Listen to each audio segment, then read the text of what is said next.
E aí, tá gostando dos relatos? Então o que você acha de deixar um like aí no vídeo, hein? Gosta dos relatos? Deixa o seu like, mesmo que seja nos cortes.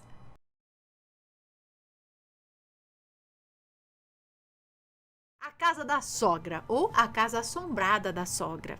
Vamos ver. Olá, Ana, tudo bem? Meu nome é Fulana. Comecei escrevendo a minha história de forma clássica. Gostaria de registrar que admiro demais o seu talento e adoro o seu canal. Muito obrigada. Que Deus abençoe você e sua linda família sempre. Confesso que quando descobri seu canal, eu criei uma relação de codependência com ele. Não consigo parar de ouvir suas narrações. Você é fantástica. Muito obrigada.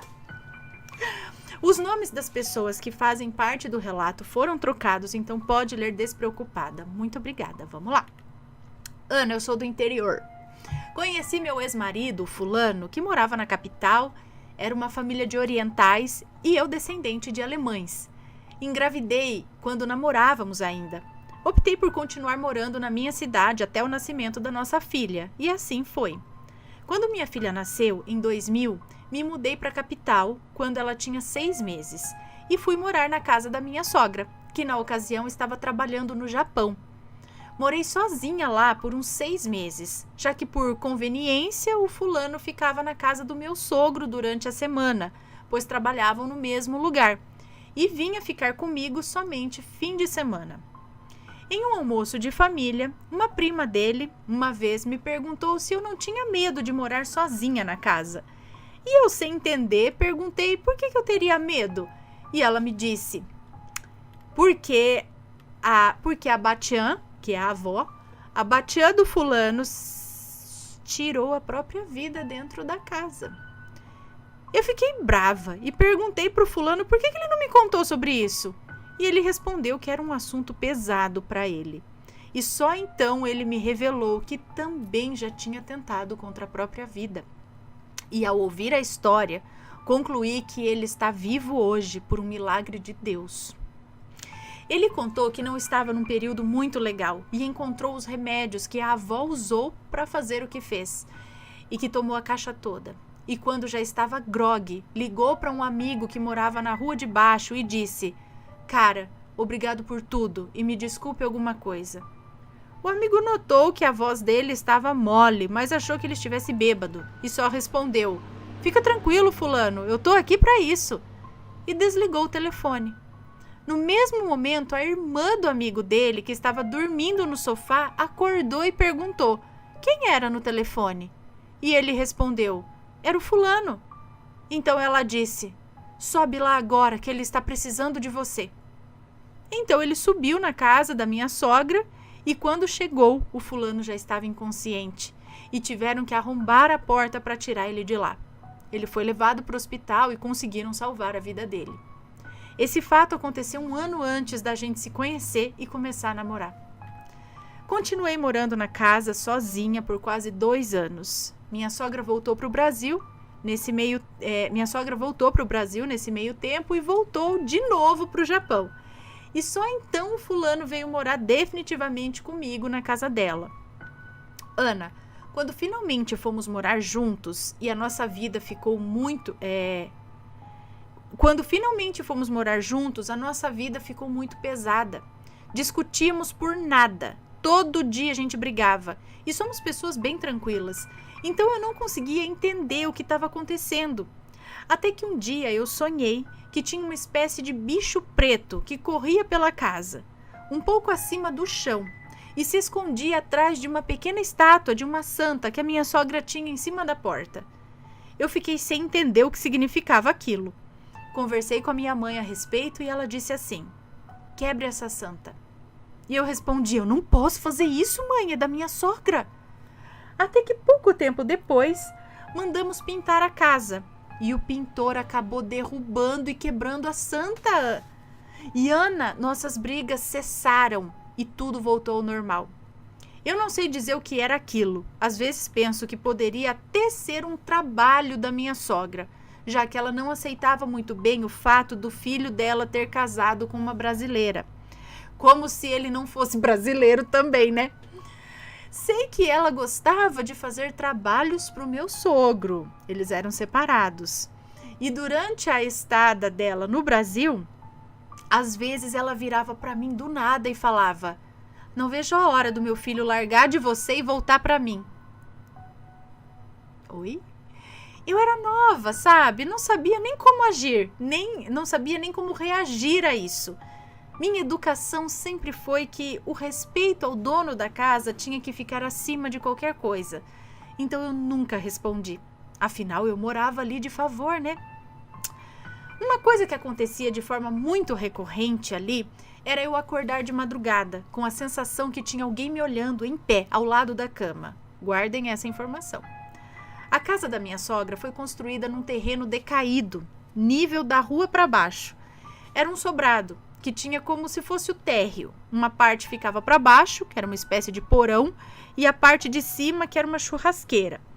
Meu quarto ficava na parte de baixo da casa, e uma vez, ao levantar para tomar água, eu ouvi vozes dizendo: ela vem vindo, ela vem vindo." Achei até que a minha sogra tivesse recebido algum crush escondido. Eu tinha mania de andar pela casa no escuro. Continuei subindo as escadas, fui para a cozinha e, na volta, de curiosa, dei uma espiada no quarto da sogra, que estava com a porta aberta. Mas ela estava dormindo profundamente. Fiquei cismada, mas vida que segue. Em outra ocasião, que me levantei de madrugada, escutei passos pela casa. E ao acender a luz do corredor que ia para a cozinha, eu vi na parede 2 sombras passando por detrás de mim. A partir daí, nunca mais levantei de madrugada. Uma noite, estava dormindo na minha cama, quando uma garotinha, que devia ter uns 6 anos, entrou no meu quarto e me acordou. Eu sentei na cama e me via dormindo. Foi uma sensação bem estranha. Então ela começou a falar: "Sabe, tia, quando eu era criança, o meu corpo era cheio de ondinha." Ou seja, ela era gordinha.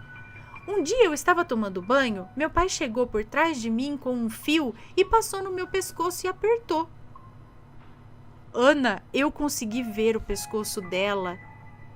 Não, eu consegui ver o corpo dela no chão do banheiro. Eu tomei um susto e acordei. Comentei sobre isso com a minha cunhada e ela contou para minha sogra, que estava no Japão. Minha sogra ligou e disse para eu levar umas balas na Igreja das Almas, que fica na Liberdade. Como eu ia passar uns dias na casa de uma amiga no interior, acabei não conseguindo levar as balas. Fui para casa da minha amiga. Chegando lá, ela comentou sobre uma cartomante que ela tinha ido, que era muito boa. Essa cartomante era muito boa e tal. E eu adoro esses assuntos, né? E eu quis ir também. Contei essa história para a cartomante e sobre a orientação da minha sogra de levar as balas na igreja. Nessa hora, a vela que estava acesa se apagou e ela me disse: "Minha filha, não faça isso. Essa alma está perdida por conta do que aconteceu e ela está querendo se aproximar de você, pois ela quer uma mãe." Eu ouvi os conselhos da cartomante e não fui levar as balas. Tempos depois, chamamos uns amigos em casa para uma noite de pôquer. A esposa de um deles estava grávida e, como a jogatina ia madrugada dentro, ela me pediu para dormir no meu quarto. Eu fui lá, arrumei a cama, deixei ela dormindo e voltei para o jogo. Passaram-se umas 3 horas e fui acordá-la. Enquanto se arrumava para ir embora, ela me disse: "Nossa, fulana, aconteceu algo estranho. Eu estava aqui dormindo e entrou uma menininha no quarto e perguntou se eu podia ser a mãe dela." Eu fiquei chocada e perguntei: "Como era essa menina?" Quando ela começou a descrever, eu não acreditei, pois era a mesma menina. Eu não sei de onde ela surgiu, visto que a casa foi construída pelos pais da minha sogra e ninguém além da família morou ali anteriormente. Mas depois disso, nunca mais vi essa menininha. Essa mesma cartomante, com quem passei lá com a minha amiga, me disse o seguinte: "Tem um homem moreno que te observa no seu dia a dia e te espera no portão." Eu voltei de viagem e toda vez que saía de casa eu ficava olhando para os portões, mas nunca vi o tal do homem. O tempo passou e eu esqueci dessa história. Eu e o fulano compramos o nosso apartamento e acabei saindo da casa da sogra. Um tempo depois, minha cunhada ia se casar e morar um tempo lá. Minha sogra estava para voltar do Japão e iam morar todos juntos. Como meu cunhado era bem cético, eu chamei a minha cunhada e disse: "Beltrana, a energia na casa da sua mãe é bem pesada. Como eu sei que o seu abençoado é cético, antes de se mudar, chama uma benzedeira para benzer a casa. E assim ela fez. Arrumaram uma benzedeira japonesa e eu fui junto com meu sogro levar a benzedeira na casa. A mulher só falava japonês. Assim que entrou na casa, ela apontou o dedo para baixo e disse: "O negócio está lá embaixo." Descemos atrás dela. Ana, ela parou na porta do meu antigo quarto e começou a falar sem parar, tudo em japonês.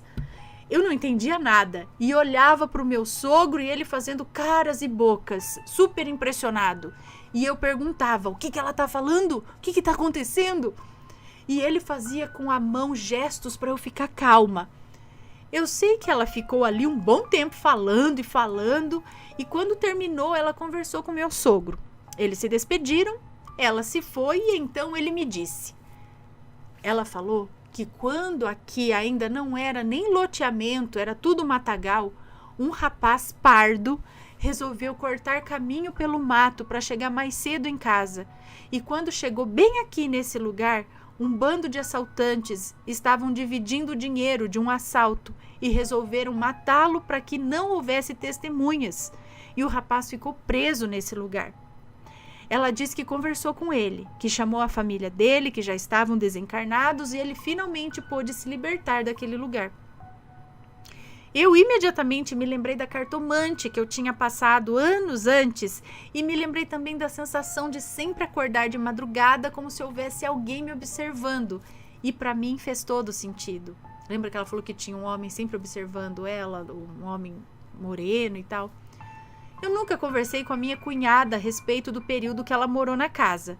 Eu não sei se houve eventos estranhos. Eles são muito reservados, então eu não fico assuntando essas coisas. Hoje ninguém mais mora na casa. Minha sogra faleceu e eles colocaram a casa à venda. Já tem anos. Mas até agora não conseguiram vender. Quando aparece alguém interessado, por algum motivo o negócio não vai para frente. E foi isso, Ana. Relatei somente os fatos principais, mas aconteceram muitas outras coisas.